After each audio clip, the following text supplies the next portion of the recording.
Hello, everybody. It's me, Ross, and here we go. Then the final League One lowdown. It's been an adventure speaking to all the fans, podcasters, and journalists from each League One club that get their thoughts on the coming season. Today, I'm joined by Stepeh Page, the man who covers Cambridge for Cambridgeshire Live and Cambridge News.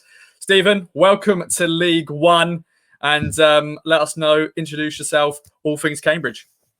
Thanks very much. Thanks for having me on. I'm Stepeh Page. I am a journalist for Cambridge, write for the Cambridge News and write for the Cambridgeshire Live website. I've been covering Cambridge pretty much since the start of last season, so was fortunate enough to cover the club through their promotion-winning campaign, and I'm very much looking forward to seeing what the U's can achieve next season. And well, as I said, welcome to League One. I'll let you take the start. We're speaking off air about how long it's been. You know, they've been through a lot of problems. You know, been in League Two for a very long time. Of course, I dropped down into the National League, the conference, whenever that was called then. Let's talk about the transfer window as a whole for Cambridge. The big standout, of course, is their record goal scorer, Paul Mullen. He's left to join Wrexham. I'm sure that's a big position to fill. The signings, one standout, of course, to the town connection is Jack Lancaster. Of course, joining permanently. He's been at the club town since he was a kid, and I think that was. I think for some fans, they're disappointed to see him leave, but for him, it's a new journey. But I'll let you take the floor. What have you thought of the ins? And of course, Paul Mullen is the big standout of the outs. Yeah, let's start with the ins firstly. So the U's have made 7 signings so far as we speak. I think they've recruited well in the areas that they needed to so far. In terms of the signings, they've brought in Lloyd Jones, who's centre back, James Brophy, who's a wide player, Shiloh Tracy, a wide player, George Williams, a right back, Jack Lancaster, who you and your followers will know well, Sam Smith, who's a striker. And the final signing is Jensen Weir, the loan signing, who's a midfield player. So in terms of that, I think they've had some areas that they've needed to address, and they've addressed in those areas that they needed to. I think the players themselves, having seen them in pre-season, are good additions. I think crucially they've tried to do their key business early to make sure that they get the right players that they need for the team first, the ones who they think are going to realistically be playing week in, week out, that kind of thing. And they've managed to get that done early, get them in pre-season and give them a few games in advance of the season. Looking on the transfer side of things, a little bit light in the defensive area at the minute. It might sound a bit surprising to Ipswich fans to be talking about a lack of depth, but at Cambridge, only 2 centre-backs at the minute who are recognised. So an injury to either of those, and United could be in a little bit of trouble in that they do have a younger player, Mamadou Joe, who could come into the team, but hasn't made a senior appearance as of yet. So they really need to strengthen there, and I know they're working hard to try and do so. I think they might actually need 2 centre-backs to make sure they've got 4. They also need some cover at right back. I think realistically they might need to bring in a second centre-back who can also play as a right back, because they've brought in George Williams, as I said, and I expect him to be playing as the first choice right back for the season. So some cover would be good in that position.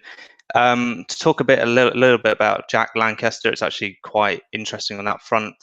All the soundings seem to be that he's going to be a very good signing. The question is whether he can stay fit and be in the team week in, week out. And I'm sure your watchers are well aware of the injury troubles that he had, and they have unfortunately reared their ugly head once again at Cambridge, in that he hasn't yet featured in pre-season at all.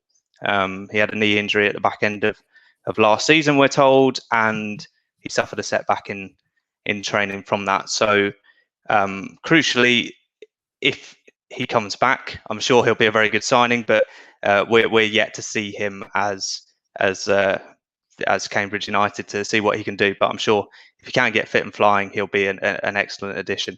In terms of the outs, obviously you mentioned Paul Mullen. There's no doubt it's a big blow to lose Paul. The amount of goals that he scores was unbelievable last season. To score 32 league goals, 34 in all competitions, smashed God knows how many records, claimed God knows how many awards. Yeah, it's impossible to replace that amount of goals. The way you have to do it is try and spread it out through the team. That I think Sam Smith has got the impossible task of being the replacement for Paul, and in a way, I don't think anyone expects him to score 34 goals. So you could argue it takes the pressure off him a little bit, but the question would be moving forward: have Cambridge got enough goals? And that's surprising to say because of how how many goals they scored last season, being the top scorers in League Two. Will they be able to do it this season? We'll have to see. Other departures: Kyle Noyle, big blow, really good right back. He played week in, week out for Cambridge last season. Was in the League Two team in the season.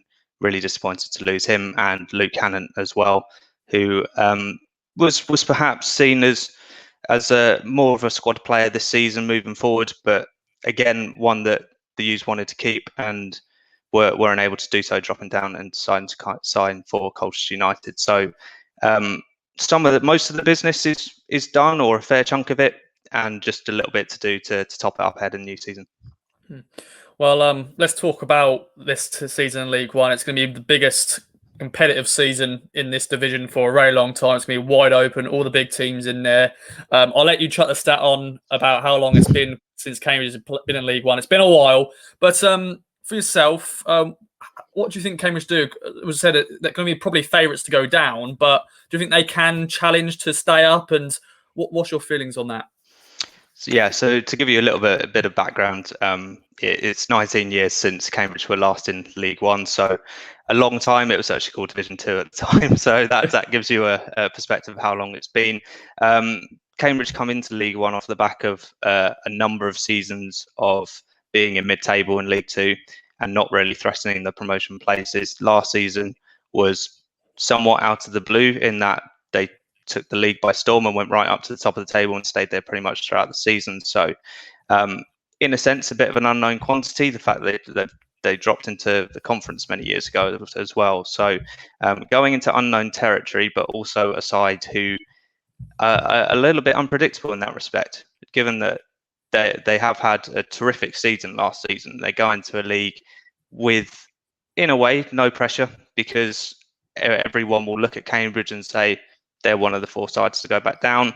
I think those who have seen Cambridge and seen how they've done last season, they know that this is a bit of a unique season, a unique moment for the club in that they are coming in off the back of momentum that they can use for the new season. They've got a very exciting young head coach in Mark Bonner, who has got a great backstory of essentially being a fan first in the terraces and working his way through the youth system, the coaching system, and achieved promotion in his first season as head coach. So he's one of the youngest managers in the EFL as well. So it'll be really interesting to see how he gets on. But I mean, this club are definitely on the up. They're going into a league that is going to be a challenge for them. There are a lot of sides that, on paper, United can't compete with. Ipswich being one of them. In a sense, it is kind of a league of two leagues, and Cambridge, I'm sure everyone at Cambridge recognises that. What I would say is that Cambridge teams coming into League One are not necessarily bad teams, and I think everyone will look at them and say these are the teams that you need to beat. Well, yes, but at the same time, you have to be on your game to beat them. They're not going to roll over and let you beat them. So a team like Cambridge, Ipswich fans, I'm sure, are going to be saying that's the type of team we need to beat, but they also need to be on their game to beat them because Cambridge won't roll over and beat them. But in terms of how I think they'll do, I think there is quiet confidence that they can stay up this season. There's no reason to doubt it based on what happened last season because everything is in a good place. And it will just be important to see how they get on at the start to know realistically where they're going to be competing, because really it is an unknown as it is, I imagine, for a lot of teams. And I want to quickly talk about when Town faced Cambridge. We travelled to the Abbey on October 16th, so a lot of football been played by then.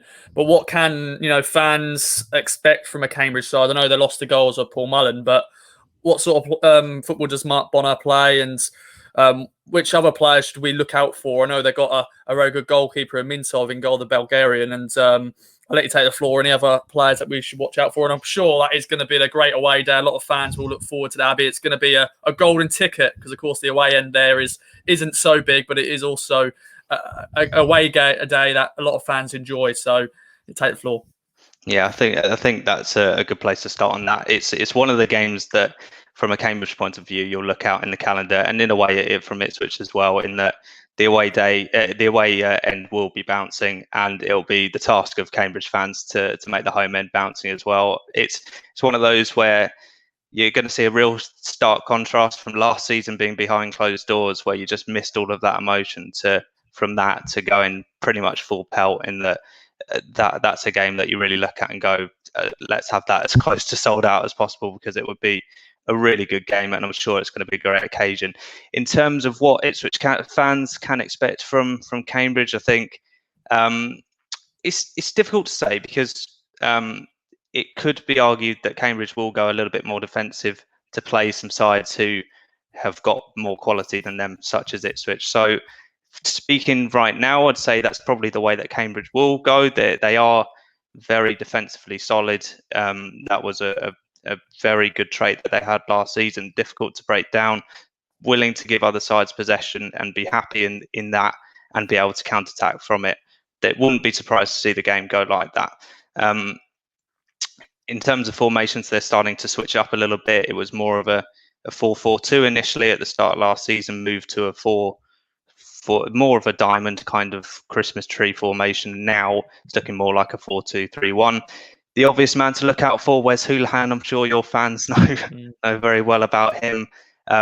He certainly has the quality for League One, in our opinion. As a collective from Cambridge, he had a tremendous season last season. You can see why he's had the career that he's had, and the fact that he's dropped down to League Two at the time. He really showed the quality that he had last season. No reason to suggest why he won't be able to do that in League One next season. He'll be definitely one that Ipswich will be looking out for and saying, we need to keep him quiet to make sure that we get on the right end of the result, because he is the key creator for Cambridge. And as we mentioned, if it's not Wes, then it might be Jack Lancaster. So there are a couple to look out for. Apart from that, I would say Joe Ironside's a really interesting one to look out for. I don't know exactly who you'll have at centre back this season, but from Cambridge's perspective, that's always a great battle to watch, because Joe Ironside is just he's a really fantastic forward in that he's always up for the battle. He's kind of old-fashioned in that sense that he doesn't give any defender an easy 90 minutes. So that's my hot tip of one to look out for.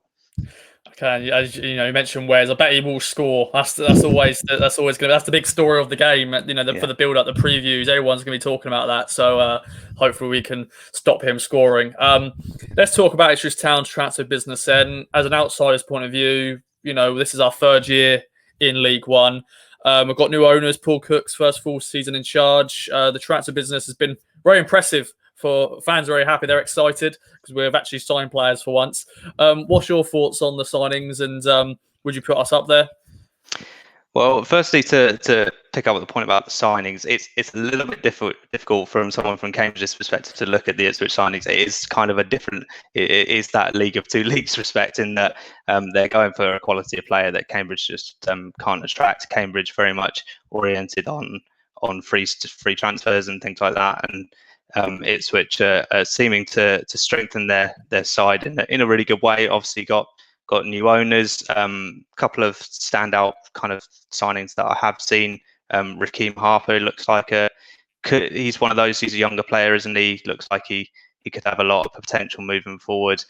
Joe Pigott is one that I'm kind of aware of from the non-league scene, that he could be a proven goal scorer for you. So it looks like you've definitely done some good business. I think everyone expects Ipswich to be up there. No pressure, guys. I think, especially in having Paul Cook as your manager as well, he's got a real track record of achieving promotions, hasn't he? Chesterfield, Portsmouth, Wigan. I think he's done it at all of those clubs. He could well be the man to get you out of League One. I'm sure. Obviously, it's your third season now in League One. hopefully it's third time lucky for you. I'm certain Ipswich will be up there at the end of the season, and it will just be a question of whether they can get over the line, because there are so many teams that are up there that do look strong, and it's not just the big clubs that you could reel off, your Sheffield Wednesdays and your Sunderlands. It's clubs like Wycombe, clubs like Rotherham, Lincoln, Oxford. You reel them off, they're all sides who are, a couple have dropped down from the Championship, but are well established at League One certainly, and you'd expect to be up there and challenging. So not going to be an easy ride, but I'm sure you'll be up there at the end of the season. It's just a question of whether you can get over the line. Yeah, and you mentioned earlier about fans being back in the ground. Last year was it was soulless, weren't it? Being in football grounds, just watching sort of training matches, and Cambridge, unfortunately, they missed out of having fans there celebrate promotion. I know the final day of the season, I know the players were on the top of the roof and fans were outside celebrating that, but I'm sure that would have been so much better if it was in the ground and all that sort of stuff. But this year is the big one for a lot of teams. Welcoming fans back in the ground. It's going to be amazing. To finish off the League One lowdown, how excited are you to see fans in the ground? I'm sure been covering Cambridge that last season. I'm sure that's one thing you've missed. Yeah, absolutely can't wait. Honestly, it was such a surreal experience last season, especially everything that everyone went through, and I was one of the lucky ones to be able to go out and go to grounds and experience the promotion firsthand. It's just something that won't be recreated again. That experience, good God, I hope not. That we don't all go through this again, because it's such a unique experience. I couldn't have imagined what it would have been like with fans. The promotion, it would have been unbelievable, I'm sure, for everyone involved at Cambridge, and such a shame as well, because it had to be the season that fans went in, that Cambridge did manage to do really well and get that promotion. And you kind of encapsulate it in that moment where they won promotion, they all run out, and you see all the fans there, and it hits home in a way that you see what it means to everyone. When you're in the stadiums and it's all happening in front of your eyes, and you realise that everyone's watching outside and not in the ground.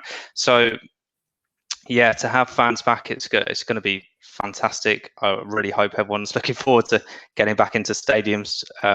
Everyone who has been lucky enough to be in stadiums for the past year, can't wait to have you back in. And certainly for Cambridge as well, the uniqueness of now being in League One for the first time, as we said, 19 years.